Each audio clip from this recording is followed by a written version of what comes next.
talk about Biden and Zelensky at the NATO summit and how my man Zelensky got fucking snubbed big time. You know, I think there are very few people in Europe or in continental United States and the North American continent that thought this man would stand up and come to the aid and assistance of Ukraine. He increased his military budget. He stepped up. Japan,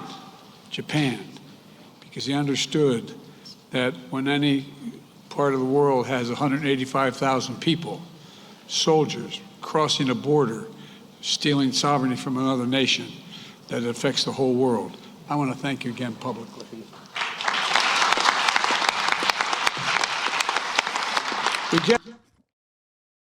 This was literally one big fuck fest for Zell Disney getting cucked over and over again. It was weird. Zell Disney was, in many respects, the Adam 22 of the situation here.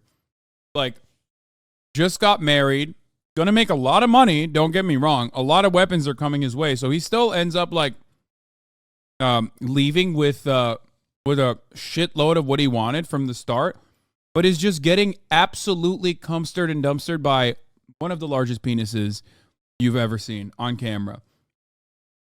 Everywhere you went, Zelensky was just like in the corner being like, can we join NATO? And everyone was like, no, of course not. Come on. Know your place. Like, even this brief interaction kind of shows you exactly what's going on here, where it's like, you assume Biden is going to start off by being like, Zelensky is the best. He's the hero of the story. And it's like, nope, it's Japan. Just concluded the first meeting of the NATO-Ukraine Council, and where all our allies agreed Ukraine's future lies in NATO. That's not a surprise to any of us, I don't think. I hope it's not a surprise to you, Mr. President. Allies all agreed to lift the requirements for membership action plan for Ukraine and to create a path to NATO membership while Ukraine continues to make progress on necessary reforms. But we're not waiting for that process to be finished to make the long-term commitments that we're making to Ukraine's security. Vladimir and I shouldn't be so familiar. Mr. Zelensky and I talked about the kind of guarantees we could make in the meantime. What? When I was in Ukraine and when we met in other places. And so today, the long-term commitments we're making are backed up by the notion that in the meantime, we're going to provide security to Ukraine for its needs and against any aggression that may occur. It's so funny that, like, Ukraine is not gay enough to join NATO.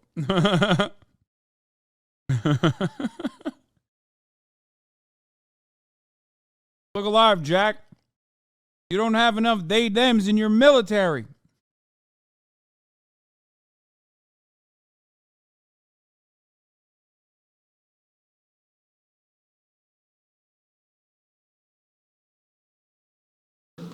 Today, the members of the G7 are launching a joint declaration of support for Ukraine to make it clear that our support will last long into the future. This starts a process by which each of our nations and any other nation who wishes to participate will negotiate long-term bilateral security commitments with and to Ukraine. We're going to help Ukraine build a strong, capable defense across land, air, and sea, from which will be a force of stability in the region and deter against any and all threats. I want to thank my fellow G7 leaders and President Zelensky for their work to make this happen. I think it's a powerful statement of our commitment to Ukraine as it defends its freedom today and as it rebuilds the future, and we're going to be there as long as that takes. And again, I thank all my colleagues for their support for this.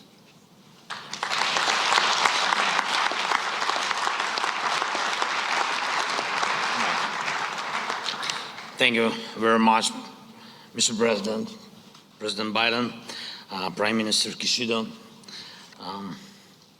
Chancellor, see you, Chancellor Scholz, Prime Minister Sunak, President Macron, Prime Minister Trudeau, Prime Minister Meloni, President Michel, President von der Leyen. Great honor to be here. Literally a fascist, by the way. The outcome of the NATO summit in Vilnius is very much needed and meaningful success for Ukraine. And I'm grateful to all leaders in NATO countries for very practical and unprecedented support, considering decades of our relations support for Ukraine. Today, there are security guarantees for Ukraine on the way to NATO, an important package of security guarantees. Today, we are coordinating with the G7 countries the framework for security guarantees that shall be further extended through arrangements with our key partners, bilateral and multilateral agreements. And Ukrainian delegation is bringing home significant security victory for the Ukraine, for our country, for our people, for our children. It opens for us absolutely new security opportunities, and I thank everyone who made it possible. Thank you, dear colleagues. Thanks you, thanks Lithuania and Jens Stoltenberg. Thank you very much. Slava Ukraini. President Biden made very clear that, look, this joint declaration is all about a long-lasting future of security for Ukraine, that the U.S. and other NATO allies will be involved in. Tell us about the significance of this, even though they're not getting NATO membership at this particular summit. Why do you think Japan is there? Japan is not a member of NATO. Talking about important asset in the North Atlantic. Japan. They got the Kuril Islands, dude. The Kuril Island dispute is what is heating up here. You know what I mean?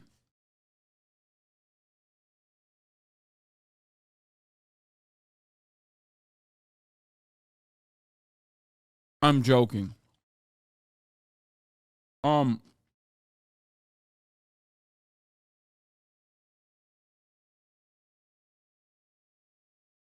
Ultimately, I don't know why there's this song and dance being played. I don't think anybody thinks that Ukraine is joining NATO. I don't think that. I think it's like kind of fucked up to very excitedly and elatedly welcome Sweden into NATO while simultaneously dangling fucking NATO membership in Ukraine's face, when everybody knows that that's not happening.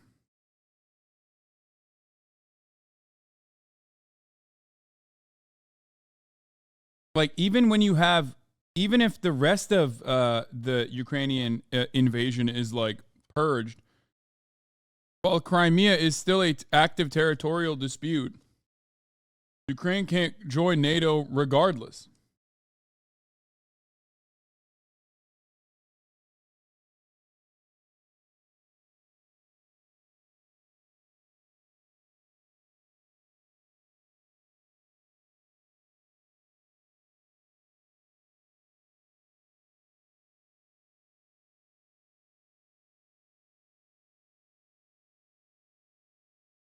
But there's a reason why Japan is there, and that's because NATO is just America. It's an extension of America's interests around the world.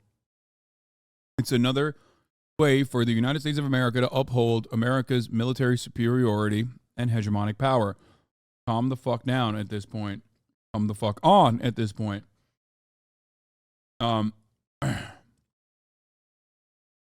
This gets in the Japanese far right's long-term plan to remilitarize with America's blessing with aims to check China.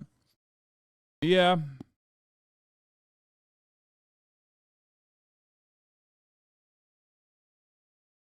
Why isn't the USA giving Ukraine weapons seen as them being in war by the Russians? I don't know. It's just like military-industrial complex on both sides making money. It's seen as like... there's like boundaries and arbitrary restrictions that they abide by, which they violate as time passes. You know what I mean? Like no long-range weapons that could technically hit Russian soil was the original boundary. No fighter jets were the original boundary. Most of those have been violated.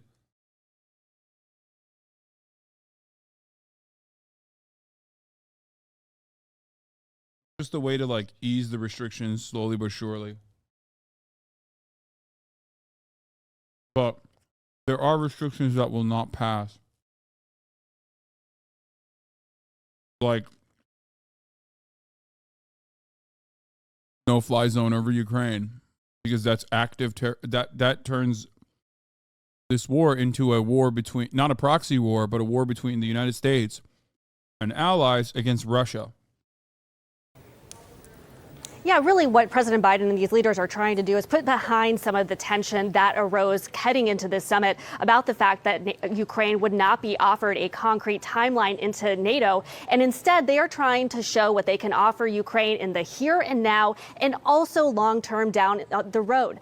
This declaration that was announced today by the president and G7 leaders will essentially jumpstart talks between each of the countries to have these bilateral long term security commitments. President Biden saying that the support will last long into the future. And what officials, and you also heard the president there stress, is that they want to ensure that Ukraine not just has the ability to defend themselves now, but can also deter and defend themselves against other future aggression. And so much of this is trying to send a message directly to Russia. That is what this entire summit has really been about for President Biden, as he's been trying to show the strength and unity of NATO, especially as we've also learned that NATO could soon be expanding as Sweden could join the alliance. And what the president has repeatedly tried to point to is that the U.S. is one of the strongest backers of Ukraine as far as sending military aid to the country. And now they're going to try to extend these long-term security commitments to them into the future. And so in just a short while, we will also see President Biden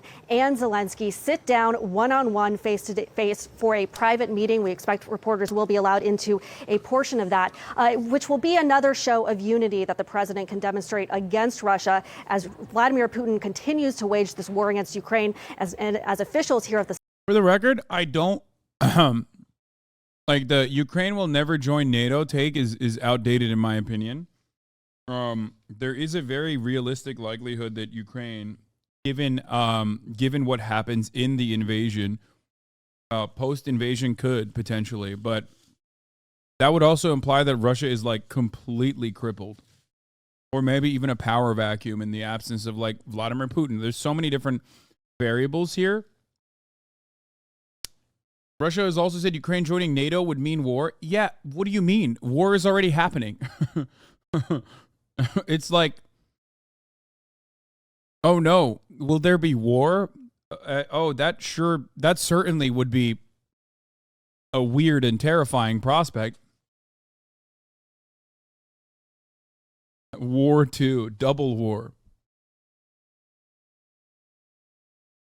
Double the fun. So, they said the same thing about Finland. Yeah, it doesn't matter because, want to know why it doesn't matter?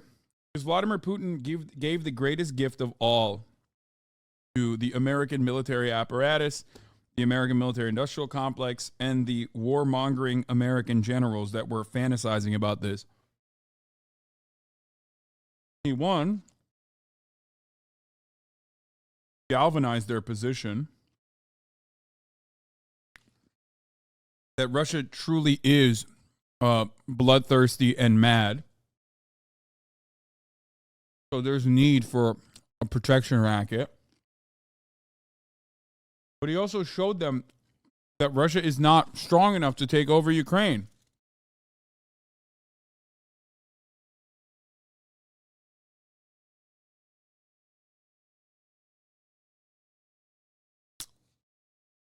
So at that point, it's like, that's the best possible thing you can do.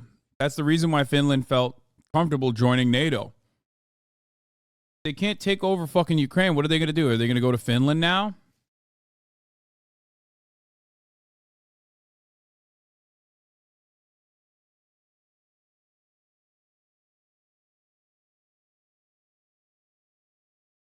Opponents too strong and too weak, you say? Well, that's the American position always against our enemies. But my point is this, okay? They're landlocked into battle, doing trench warfare, using artillery over Ukraine, and are incapable of taking over the Eastern Front adequately and securing it adequately. If they can't fucking do that, then what are they going to do? Are they going to go then spread out into Finland? Like, no fucking shot, which is part of the reason why the Finnish government felt significantly more comfortable joining NATO.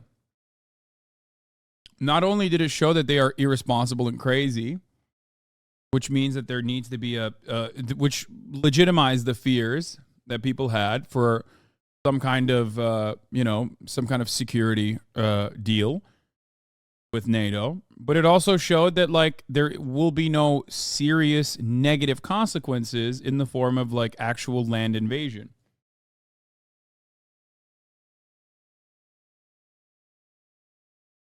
The summit have been arguing that the shows of strength, the shows of unity and support for Ukraine and within the alliance show that Putin's war is backfiring against the very thing that he had hoped against. And as we've been watching, as you were talking, Arlette, we were watching live the family photo of the G7 leaders in the gathering with Ukrainian President Zelensky. Nick, what does that photo represent? What does this moment represent? Yeah, I think what we've just witnessed is President Zelensky being the consummate diplomat for Ukraine. He may not have gotten quite what he wanted, but he took it well. Look, what we got, the version of Zelensky we had yesterday was the warrior diplomat coming in, charging, demanding something that given a timeline. Absurd that he didn't get it, he said. But there he was standing on the stage with the leaders of the G7 nations and a couple of EU presidents there as well, and he called them all out by name, thanked them all by name. This is him being a diplomat, and I think the piece of diplomacy that wrapped it up there, and this is what is signaling back home, and I think is signaling that he feels he got as far as he could go. He said, we can bring back home a significant security victory. So he is telling his people and is telling his interlocutors that he's got as good as he could get, that these security guarantees that will be negotiated, these long-term guarantees and partnerships that would now begin to be negotiated, this is good. This is what he wanted. He didn't get 100% of what he wanted, but he's got enough to take home. And It's pretty funny. US and UK call for more gratitude from Kyiv after Zelensky's NATO complaint. Comments come after Ukrainian leader complained his country had not been given firm timetable for joining alliance. They're like, know your place, know where your bread is buttered, and say thank you. Let's be fucking real. It's not wrong. Kyiv or Ukraine barely had a fucking standing army in 2014, okay? It took almost 10 years of actual training and arming Ukraine to have a standing army against Russia. One that has actually put up a pretty decent fight without turning it into a counterinsurgency or without turning it into an insurgency movement. I don't even think Zelensky thinks Ukraine is going to be joining NATO anytime soon. I think he just has to posture like this to make it seem like he's doing something for the Ukrainian people. Like, because the Ukrainian people want to join NATO for obvious reasons. So he just has to posture knowing full well that all he's going to get is weapons, a steady flow of weapons ultimately. It's similar to the Kurdish position, right? Understandable request by Kurdish people, the largest ethnic diaspora on the planet, with 35 million people without a nation state, wanting to create... What is Kaya doing? Kaya's like moving the fuck... Dreaming. She's dreaming and fucking moving the camera by kicking it a little bit. Yeah. I mean, here, this is it. Why would Ukraine rather be a U.S. proxy state than at war with Russia? What?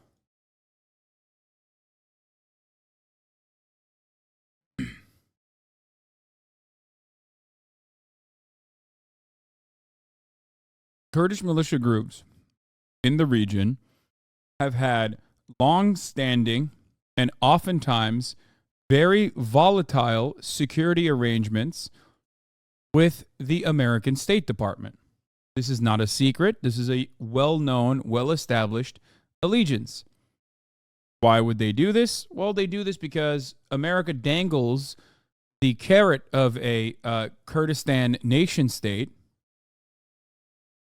in front of the Kurds, only to weaponize Kurdish militia forces as a destabilizing group in the region, and oftentimes uses the Kurdish militias as a way to fight some of the other terror cells that they've actually created in the region. The terror cells that they've created in the region, such as ISIS. And then they turn around and leave the Kurds behind and go back to their long-standing security commitments and allegiances and allow the Turks to come in and just roll over all of the Kurdish towns that have been created and leave the Turkish militia and Turkish military to just fucking bomb the shit out of like the northern Syrian corridor, for example. But with Kurdish people, they have no choice. They see this as an allegiance. They see the United States allegiance as a necessity because they're like, well, we have nothing else. We have no other opportunity. We have no other alternative.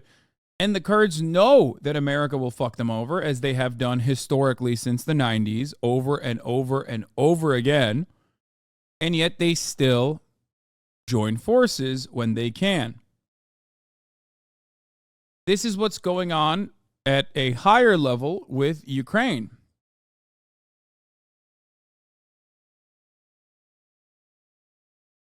That's it. Ukrainian people are, the difference between Ukrainian people and Kurdish people, however, is that the Ukrainian people haven't fully realized that America has no real interest in like ridding Ukraine of Russian forces, and are more so committed to sending a steady flow of weapons, especially ones that are no longer usable or considered too old by the American military. It's a great way to, it's basically like an endless surplus program. Another alternative is for the military-industrial complex to test out weapons.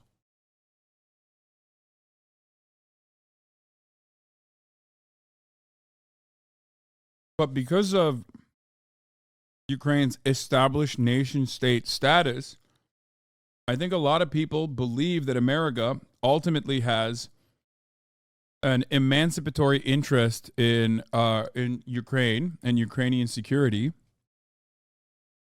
when I don't think that that is their main purpose. I think their main purpose is to engage Ukraine as a destabilizing force against Russia and keep them in as endless conflict as possible that continues as they sell as many weapons as possible to Ukraine.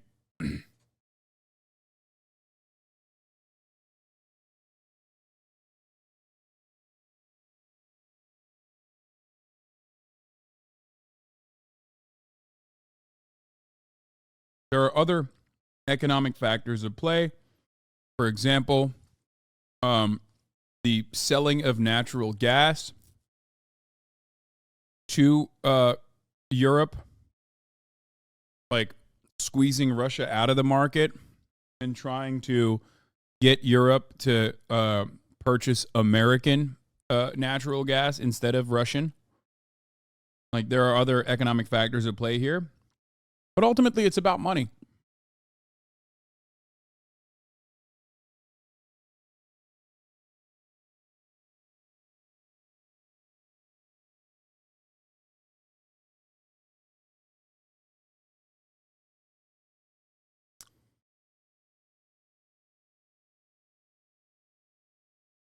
I think the self-limiting of sending arms to Ukraine is more a political play than money, than about money, like you say.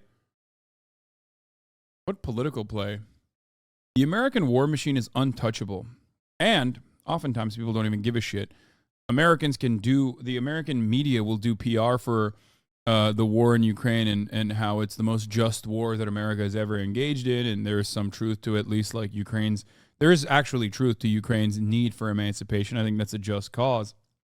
But America's involvement and what they are interested in Ukraine is entirely separate, regardless of what the Western media portrays it as. But even if they didn't fucking do that, even if it was like a wholly unpopular thing politically to support Ukraine, it wouldn't matter, because when is the last time the American government has done something that you think is good for you? They don't have to do that at all. That's why we have a two-party duopoly where you're locked into voting for one party over the other because it's going to be marginally better or marginally less worse.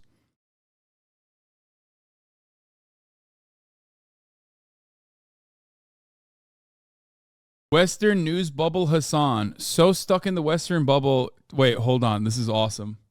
This guy basically made an account again. Are we still trapped in the Western media bubble now that doesn't matter anymore? Do you ever watch Al Jazeera or anything except Twitter? Your takes are not valid otherwise. You only eat up Western media. Your takes do not matter. Go watch Al Jazeera or Russian TV, you fucking America Nazi dog. The West equals done. Not even Europe likes you. I'm so amused with the struggle of the USA failing as a world power. We do not want you, USA. So stuck in the Western bubble. Can't even see Ukraine gets fucked in their bunker war now. Yes, fuck USA.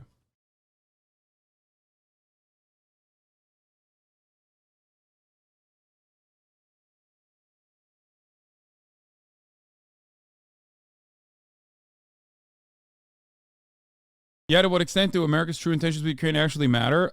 Well, Ukraine can only continue fighting Russia as long as there's a steady flow of weapons coming in from the West through NATO partners. So America's true intentions with Ukraine matter quite a bit. It matters a lot. Like, let's say, I'm not saying that this is the case, but let's say there is a unique hypothetical circumstance where Russia's like, we are losing the war of attrition here. We've depleted all of our munitions. We have nothing remaining. We want to come to the table. We want to engage in ceasefire agreements and potentially negotiate an end to the war. If the United States' true interests lie on the continuation of the war, and they are the most important party in this in the negotiations process, which they are, then how can you say that it doesn't matter what their true allegiances are? If their true allegiance is to continue the war and just destroy Russia in its entirety by using Ukraine as a proxy, well, they're going to say, fuck no, we're not going to do any sort of ceasefire negotiations. They're going to tell Ukraine they're going to nudge Ukraine under the table to not even have these conversations.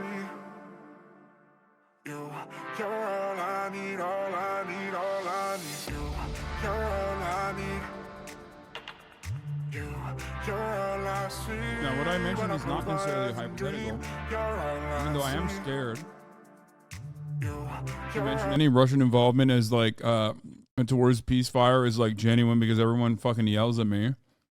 But something of the like did happen in Antalya in Turkey. And Boris Johnson was the one who famously said the 15-point ceasefire plan is, not going to happen. But anyway, Zelensky and his NATO membership strategy are thrown under the bus by the Biden administration. Quell surprise. NATO Secretary General Jens Stoltenberg has confirmed the alliance will issue an invitation for Ukraine to join the alliance when allies agree and conditions are met, and that the process of the country's membership would move from a two-step to a one-step pathway.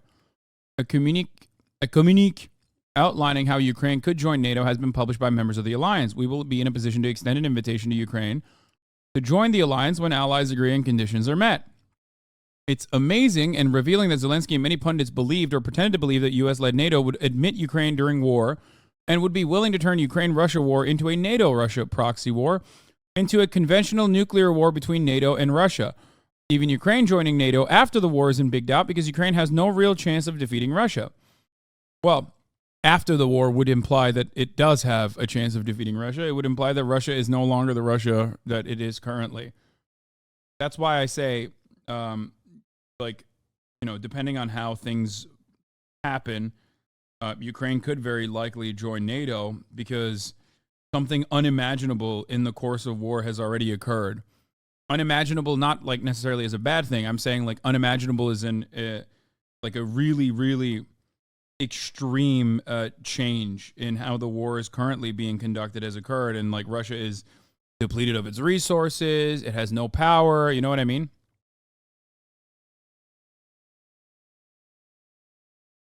Unforeseen. Like Putin dies to a freak accident or something. You know what I mean?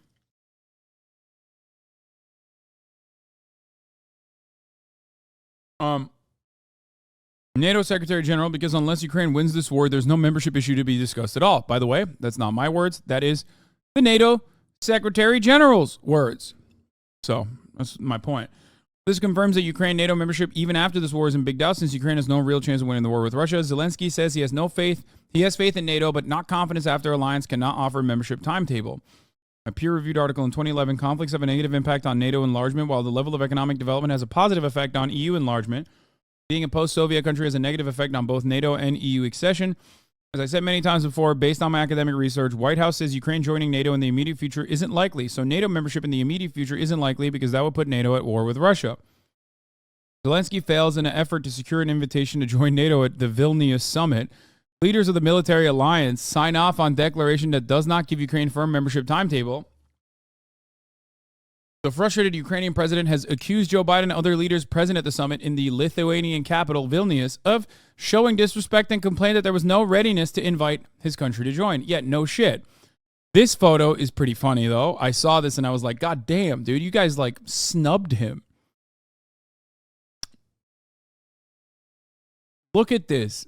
They're like, they don't know I'm single-handedly engaging in a proxy war for Western military-industrial complex interests. Like, it's like the me at the corner at the party meme. Like, no, this is crazy.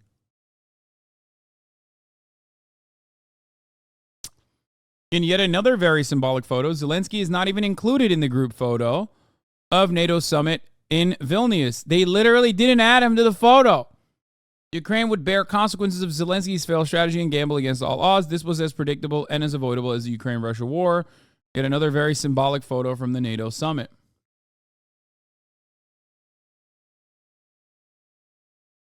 And another one which Zelensky could have easily avoided. Zelensky spotted in Vilnius for the NATO summit.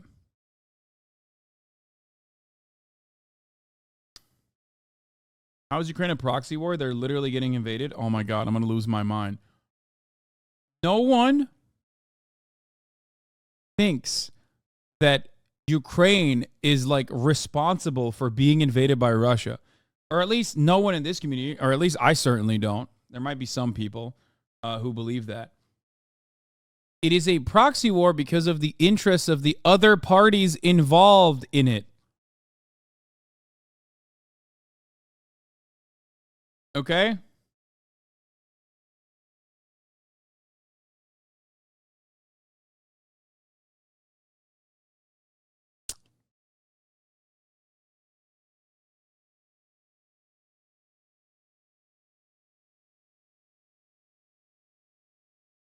Zelensky is too short to get Ukraine into NATO. Oh, Jesus Christ. Chad has no context in Vietnam or Korea either. It is developed into a proxy war.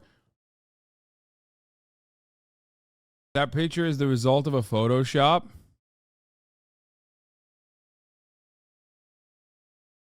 What is this? This guy blocked me as well. For every 10 retweets this get, I will shrink President Zelensky slightly.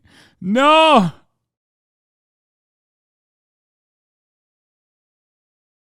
Hasan, you suck on this topic, brother.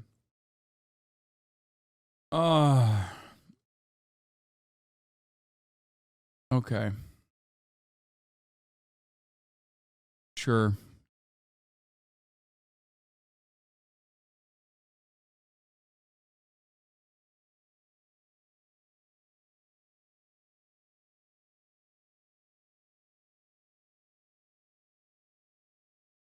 I failed to understand the correct take here. You suck on this topic. I would prefer nuclear war with Russia, pussy. I just want to know. I want to know what these guys think. The people that say you suck on this topic. Like, what's your perspective? That like, it's very real that America was like genuinely interested in allowing Ukraine to join NATO, or that America legitimately cares about Ukrainian emancipation. I'm sorry. Any moment where you like legitimately say America is in it for democracy is a moment that you are a mark, you are a rube, you are a sucker.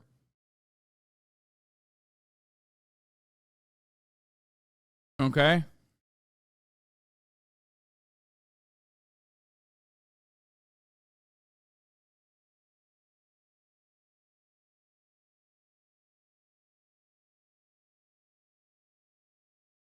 What is this, brother? Everyone's bad on this topic because there's no one besides like 10 people know what's actually going on. I don't understand why people refuse to even consider the possibility that the state is not just totally pure and uncorrupt here. Media. There's a lot.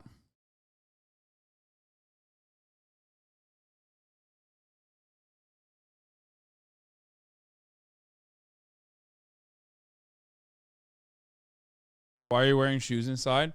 I don't know if you guys know this, but ever since Kaya started living here, I've been wearing shoes indoors because I have to go out a lot.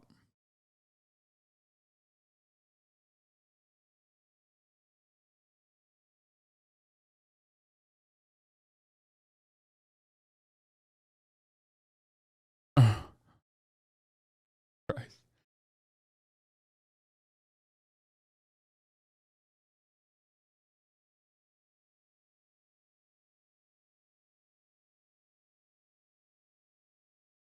I have a hard time coming to terms with the issue of the U.S. being involved. Like, is it necessary just for the military-industrial complex? I mean, it wouldn't work. It would be significantly. Ukraine's chances would be significantly worse without American involvement. Let's be real. I mean, it would still be an awful prospect for Russia. Anyway, let's watch this. We all want this war to end on just terms. Terms that uphold the basic principles of the United Nations Charter that we all signed up to. Sovereignty, territorial integrity. These are two pillars of peaceful relations among nations. One country cannot be allowed to seize its neighbor's territory by force. Russia could end this war tomorrow by withdrawing its forces from Ukraine, wrecking its international borders, and ceasing its attacks on it, its inhumane attacks on Russia. By Russia on Ukraine, against its children, women and children, its military. Unfortunately, Russia has shown thus far no interest in the diplomatic outcome. Putin still wrongly believes that he can outlast Ukraine. He can't believe it's their land, their country, and their future. And even after all this time, Putin still doubts our staying power. He's still making a bad bet that the conviction and the unity among the United States and our allies and partners will break down. He still doesn't understand that our commitment, our values, our freedom is something he can never, never, ever, ever walk away from. It's who we are. I mean, it's who we are. It's who we are. Damn, dude, powerful words.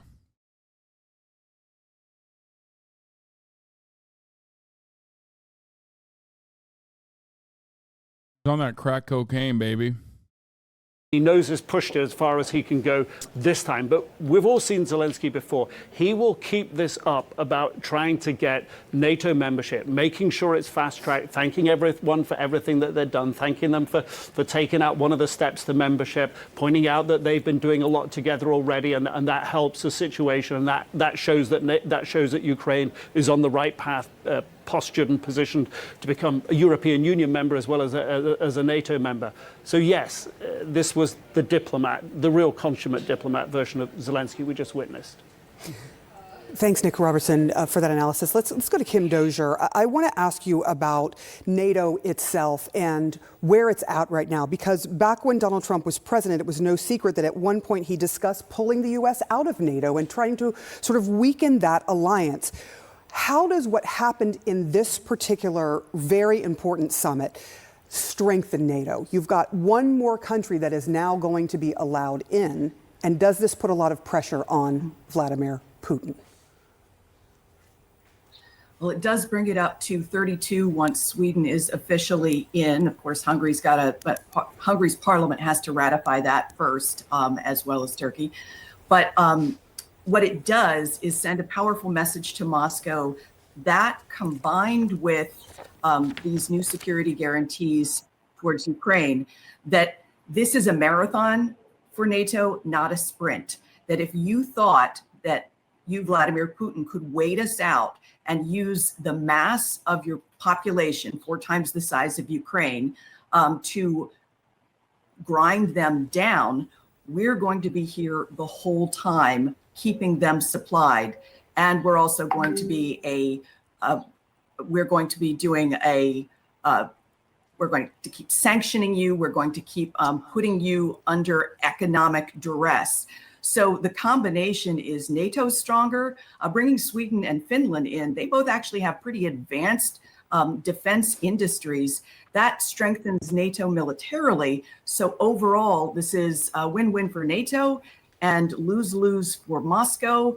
And one last thing, Biden aligning himself in this way with Ukraine will make it really hard, if there's a change in U.S. presidents come the next election, for any future president to back away from this support. Alabama Senator Tommy Tuberville is coming. It would be really funny if the Democrats try to run on, we need to continue. We can't let up. We can't lose to Donald Trump, because then Donald Trump won't arm Ukraine as a narrative. I would lose my fucking mind. Oh, God. Oh, God. Oh, my God. Can you imagine Democrats literally being like, listen, Jack, healthcare, fuck you. Student loan debt relief, double suck. You need to vote for us now, sweaty. Why? Because we are the pathway to Ukraine's freedom.